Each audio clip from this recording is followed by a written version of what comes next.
तो आज की वीडियो में हम आपको बताने वाले हैं कि ऐसे कौन से बेनिफिट्स हैं अगर आप न्यूजीलैंड में रहते हैं तो आपको मिलेंगे, या फिर अगर आप न्यूजीलैंड मूव होने वाले हैं तो आपको मिलेंगे। हाँ जी, तो आज की वीडियो में हम यही सब कुछ बताने वाले हैं कि जो चीज़ें आपको इंडिया या उसकी नेबरिंग कंट्रीज़ जैसे पाकिस्तान, बांग्लादेश, नेपाल, इन कंट्रीज़ में नहीं देखने को मिलती, वो आपको न्यूजीलैंड में देखने को मिलेंगी। तो चलिए आज की वीडियो शुरू करते हैं। तो बात करें अगर पहले पॉइंट की, पहला पॉइंट है कि बेटर लाइफस्टाइल। आपका लाइफस्टाइल बेटर हो जाता है, आपका लाइफस्टाइल इम्प्रूव हो जाता है। क्यों? क्योंकि अगर आप न्यूजीलैंड में मिनिमम वेज भी अर्न कर रहे हो तो भी आप एक बेटर लाइफस्टाइल जी सकते हो, आपको सारी सुविधाएं मिलती हैं और आप सब कुछ अफोर्ड कर सकते हो मिनिमम वेज में भी। सो हमारा पॉइंट नंबर 2 ये है फ्री एजुकेशन।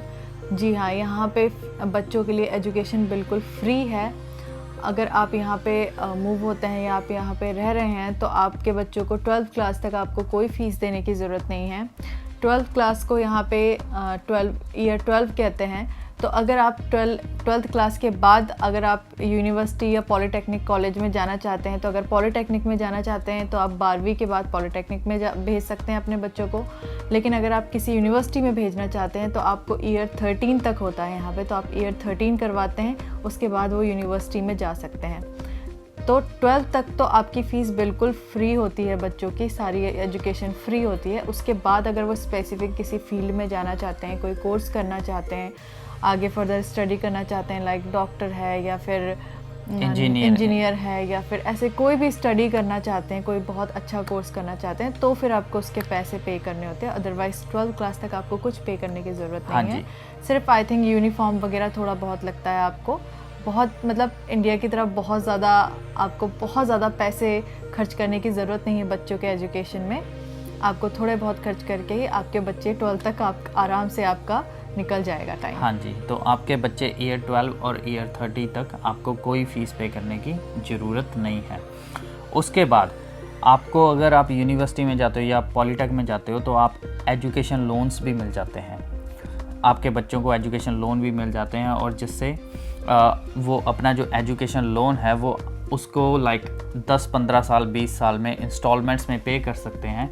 उसका ये नहीं है कि अगर आपने एजुकेशन लोन आज ले लिया और अगर आपने अपनी डिग्री 4 साल में कंप्लीट की तो आपको विदिन 2-3 ईयर्स पे करना पड़ेगा, ऐसा कुछ भी नहीं है। तो आप यहाँ पे 10-15-20 साल लेते हो अपना एजुकेशन लोन पे करने के लिए और आपको गवर्नमेंट भी फोर्स नहीं करती।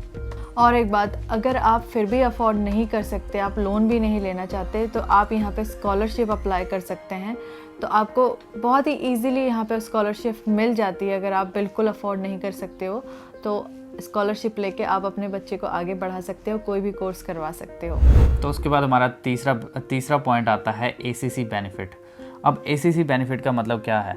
अगर मान लो यहाँ पे अगर आप न्यूजीलैंड मूव होते हो तो अगर आप किसी के पास काम कर रहे हो और अगर आप अपने आप को इंजर्ड कर लेते हो या फिर आप इंजर्ड हो जाते हो तो आपको यहाँ की सरकार आपकी जितनी भी पे होती है उसका 80% देती है। मान लो अगर आप एक हफ्ते में $1000 अर्न कर रहे हो तो आपको $800 देंगे जब तक आप ठीक नहीं हो जाते। उसके बाद भी अगर कुछ सुविधाएं ऐसी है, अगर आपको कुछ ऐसी इंजरी हो गई है जिसमें कि आप कभी काम नहीं कर सकते, उसमें भी गवर्नमेंट आपको बेनिफिट्स देती है। फिर आपको काम करने की ज़रूरत नहीं, हर हफ्ते आपको गवर्नमेंट से कुछ अमाउंट है वो आपको मिल जाता है हर वीक का आपका खर्चा चलाने के लिए। साथ में आपको ACC की यहाँ पे जो सपोर्ट वर्कर होते हैं हेल्थ केयर, वो भी आपको मिल जाते हैं आपकी हेल्प के लिए, आपके पर्सनल केयर वगैरह के लिए आपको वो सुविधा भी मिल जाती है। इसके बाद हमारा पॉइंट नंबर 4 आता है एनुअल लीव बेनिफिट। इसमें क्या होता है? इसमें ये होता है कि मोस्टली, क्योंकि मैंने इंडिया में भी काम किया है तो इंडिया में मैंने नहीं देखी ये चीज़ें। यहाँ पे आप क्या है कि अगर आप 11 महीने काम कर लेते हैं, आपके मतलब 11 महीने कंप्लीट हो गए, तो फिर आपकी जो पहली एनिवर्सरी आती है, मतलब 1 साल आपने काम कर लिया है, उसके बाद आप 1 महीने की छुट्टी ले सकते हैं। अगर आप छुट्टी नहीं लेना चाहते हैं तो आप उसको इन कैश करवा सकते हैं, उसके पैसे आपको मिल जाते हैं।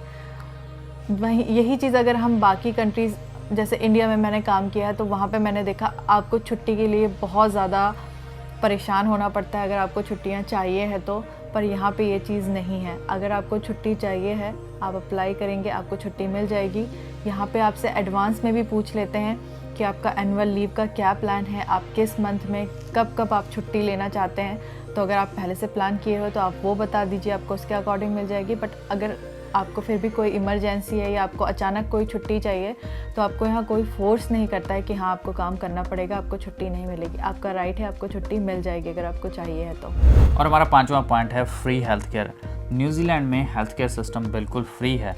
अगर आप बाई चांस कभी बीमार हो जाते हो, आपको कोई इंजरी हो जाती है या आपका किसी चीज़ का ऑपरेशन होना है, सर्जरी होनी है, तो आप हॉस्पिटल जाते हो तो आपका वो टोटल जो होती है कॉस्ट वो बिल्कुल फ्री होती है। मोस्टली जो होती है वो फ्री होती है। अगर जिस चीज़ की फ्री ना हो तो आप उसको पे करते हो, उसके ऊपर जितने भी पैसे लगते हैं आप उसको पे करते हो और वो आपकी इंस्टॉलमेंट्स हो जाती हैं 5 साल, 2 साल, 10 साल या 20 साल। आप जब तक पे करना चाहो उसको कर सकते हो। तो ये एक बहुत अच्छा बेनिफिट है। उसके बाद अगर आप किसी डॉक्टर के पास जाते हो, बाई चांस आप किसी डॉक्टर के पास गए अपने बुखार की, खांसी की या बीमारी की दवाई लेने, तो जो आपको डॉक्टर दवाई लिख के देता है और जो आप दवाई लेके आते हो केमिस्ट से, वो आपकी टोटली फ्री होती है। जितनी भी दवाई डॉक्टर ने लिखी होती है, जितनी भी मेडिसिन डॉक्टर ने लिखी होती है, वो आपको बिल्कुल ही फ्री मिलती है विद ज़ीरो कॉस्ट।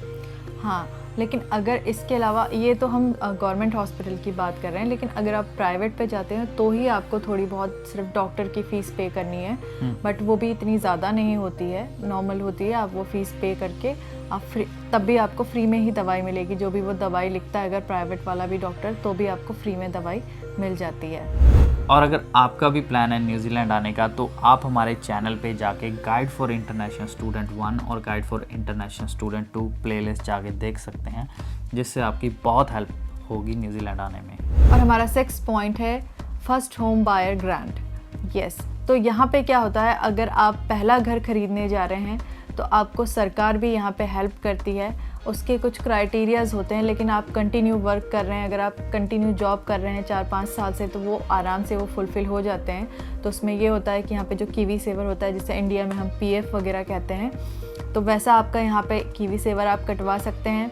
तो आपका कीवी सेवर हो जाता है और आपके कीवी सेवर के ऊपर आपको गवर्नमेंट 5, 7, 8 मतलब डिपेंड करता है क्राइटेरिया के हिसाब से, फिर वो उतने डॉलर्स आपको ग्रांट देती है। तो जिससे आपकी फ़र्स्ट होम अगर आप ख़रीद रहे हैं, ये सिर्फ फ़र्स्ट होम के लिए है, अगर आपके पास घर नहीं और आप पहला घर खरीदने जा रहे हैं तो आपको ये ग्रांट मिल जाती है। तो उससे क्या होता है कि आपके पास कीवी सेवर भी हो जाता है, आपके पास ग्रांट भी हो जाती है, तो आपके काफ़ी सारे पैसे जो हैं वो ऐसे ही इकट्ठे हो जाते हैं अपना पहला घर खरीदने के लिए। हाँ जी, और जो ये कीवी सेवर है ये सिर्फ और सिर्फ न्यूजीलैंड रेजिडेंट्स और न्यूजीलैंड सिटीजन्स के लिए होता है। जब तक आप वर्क वीज़े पे हो या स्टूडेंट वीज़े पे हो आप इसका बेनिफिट नहीं ले सकते। But don't worry, as soon as you get your residency आपको ये बेनिफिट मिलना शुरू हो जाएगा। तो आप भी हमें कमेंट करके ज़रूर बताइए कि आपको इनमें से कौन सा बेनिफिट था जो सबसे अच्छा लगा और सबसे अलग लगा। और साथ में अगर आप न्यूजीलैंड में ऑलरेडी रह रहे हैं और आपको लग रहा है कि हमने कोई मिस कर दिया है बेनिफिट आपको बताने से या सबको बताने से, तो भी आप कमेंट करके बताइए कि वो कौन सा बेनिफिट है जो हमसे मिस हो गया है। तो आज की वीडियो इतनी ही। Don't forget to subscribe. See you next video.